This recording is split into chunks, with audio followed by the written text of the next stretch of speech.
encore moi. On est de retour à la Japan Expo sur Anjou Pop Corner, la chaîne Twitch. Et aujourd'hui, je suis avec Yann de YGL Pâtisserie.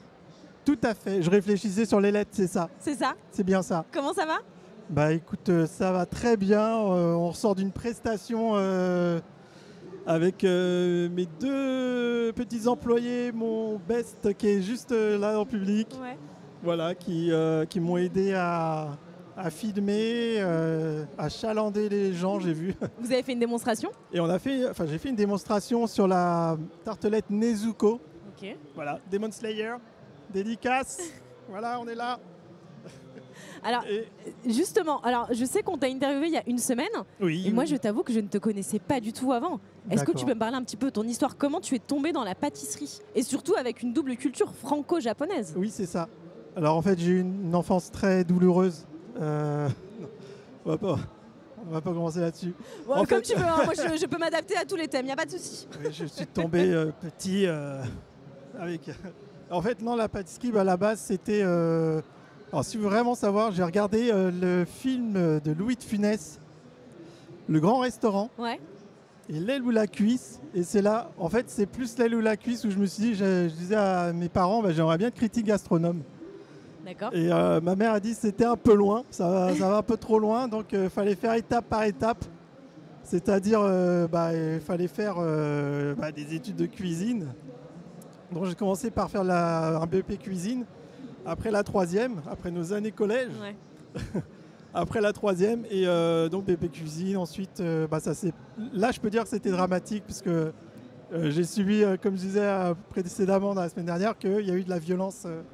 Harcèlement, violence, on a eu pas mal de soucis en cuisine. Ce qui m'a fait dévier en pâtisserie, j'avais une petite envie de pâtisserie et depuis, je suis resté dedans depuis tout petit, on va dire.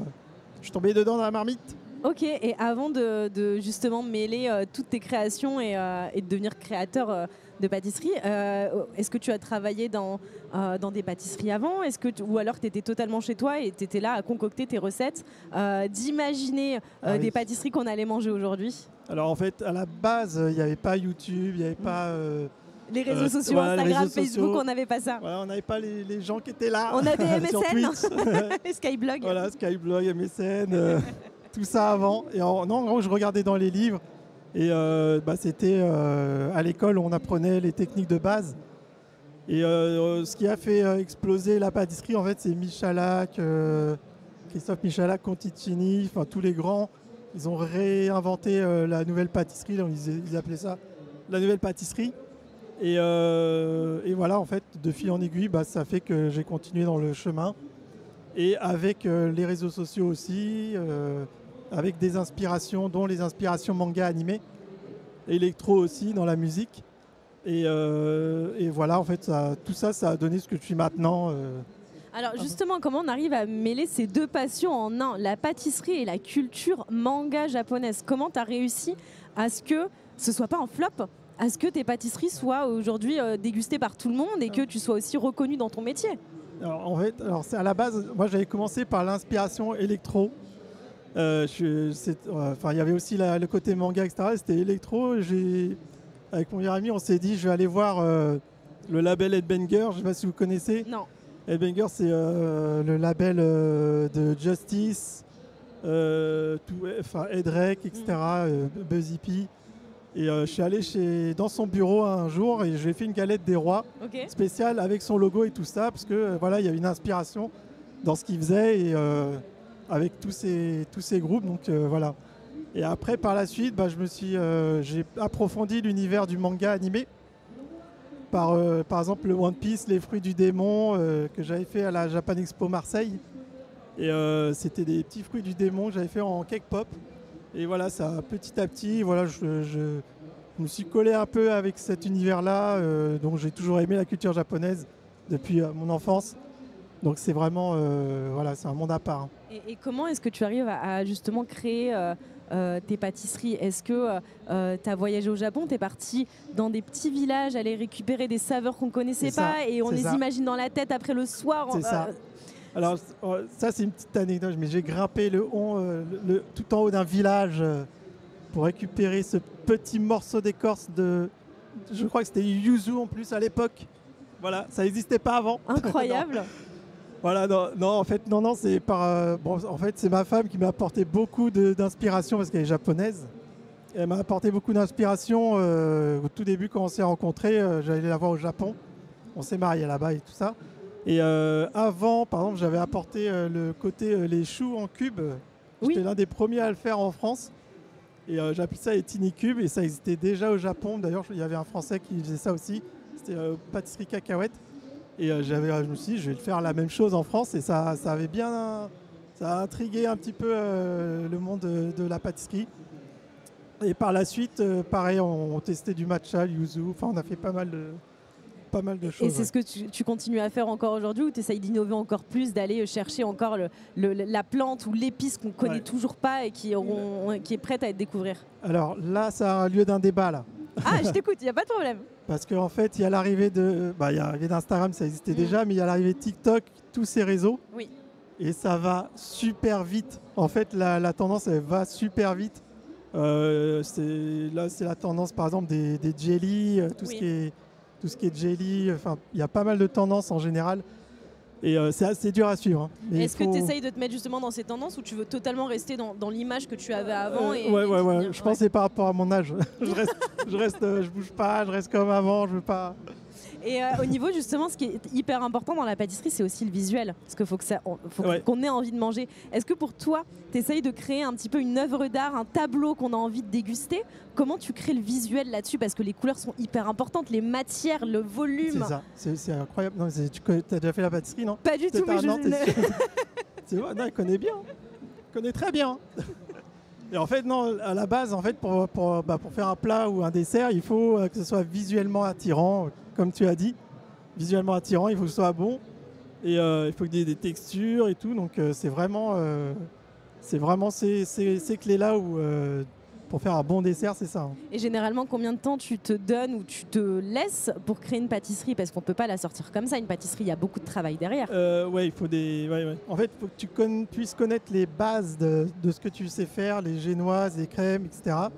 Quand tu connais toutes les bases, et ben après, tu peux assembler, tu peux faire tu fais un assemblage de ce que tu connais en rajoutant du yuzu, tu peux rajouter des petites textures, c'est vraiment, il faut connaître les bases. Et après, Et quelle est ta pâtisserie fétiche?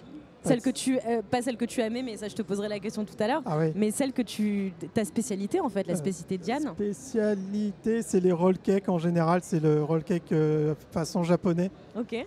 J'aime bien les faire dans tous les styles. C'est le chiffon de cake, en fait c'est les angel cake, c'est comme des génoises, des biscuits éponges.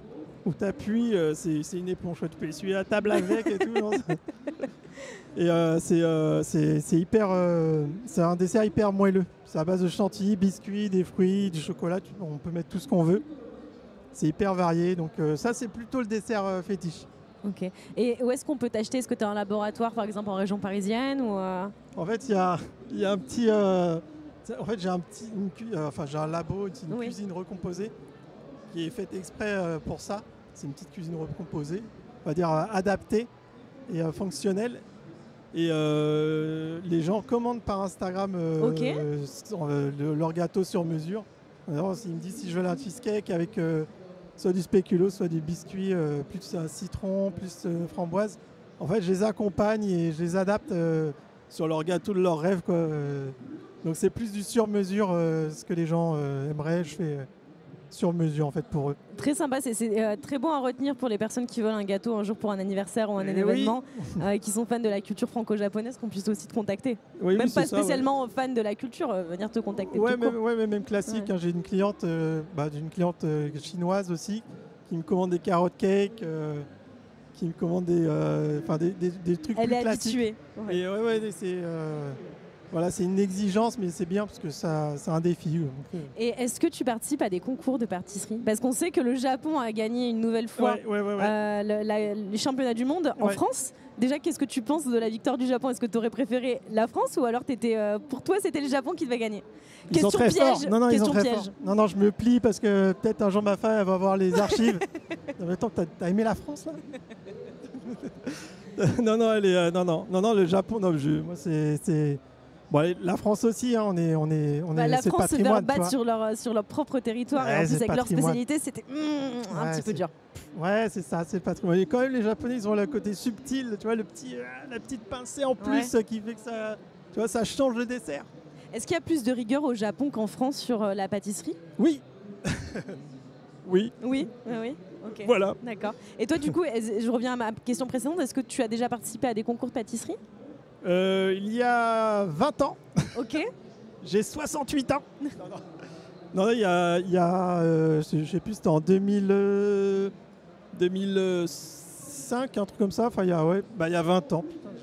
Je disais ça, mais il y a vraiment 20 ans. T'as pas voulu reprendre parce que c'est pas ton truc, la compétition, peut-être trop de stress? Non, c'était amusant, mais en fait, moi, je vois plus le côté... en fait, je m'adapte toujours, je me colle toujours au côté des passionnés de pâtisserie. Je suis pas trop dans l'univers des professionnels, des Michalak, tout ça. Je respecte et tout ça, mais ça m'intéresse pas. Et je préfère être avec les personnes qui veulent...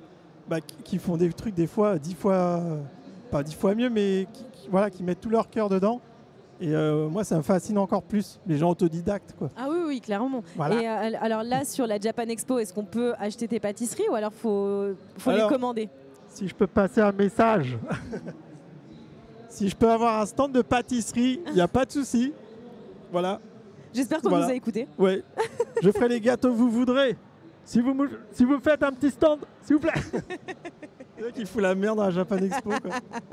Non, je paye pas. Non, mais hyper intéressant. Et là, est-ce que tu as une nouvelle pâtisserie qui va bientôt sortir ou un nouveau goût que tu aimerais tester? Très belle. Ça, c'est une belle question. Oui. Ouais. Ah, tu t'y attendais pas, celle-là? Ah, je m'y attendais pas. Ah, non, on n'avait pas prévu ça. Hein. Non. Non. Bon, là, c'est chaud, là.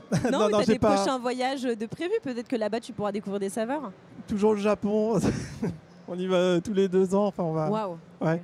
Donc, on se ressource là-bas, quoi. Ok. On va se ressourcer et là, ça viendra au fur et à mesure. Ok. Et top. Mais l'inspiration, c'est plus dans les animés en général. C'est vrai que ça, comme Gastrono Geek d'ailleurs, qui est hyper. Voilà, hyper présent à la Japan. Ouais, c'est une belle claque monumentale parce qu'il est hyper, c'est hyper varié. Moi, j'adore. Ok. Top, merci beaucoup. On peut te retrouver sur les réseaux sociaux du coup. Sur alors surtout sur Instagram. Instagram. YGL Pâtisserie. Oh là, non. YLG. Hein. YLG Pâtisserie. Excusez-moi. Elle a dit Y. Tu vois, il l'a bien dit. Ah mais il est cassé par ton ventilateur. Alors, oui, mon ventilateur. Voilà. Mais voilà, on peut te retrouver en tout cas sur Instagram si vous voulez commander ces pâtisseries, surtout les tester. Les tester et les goûter. Caméra est là. Bon, en tout cas, merci beaucoup Yann. C'était un plaisir de te recevoir sur le plateau et je te souhaite une très belle continuation et je viendrai goûter tes pâtisseries avec plaisir. Et à la prochaine expo et à l'année prochaine. Ok, super, à l'année prochaine. Merci beaucoup. Hein. Merci à tout le monde. Au revoir. Et merci le public.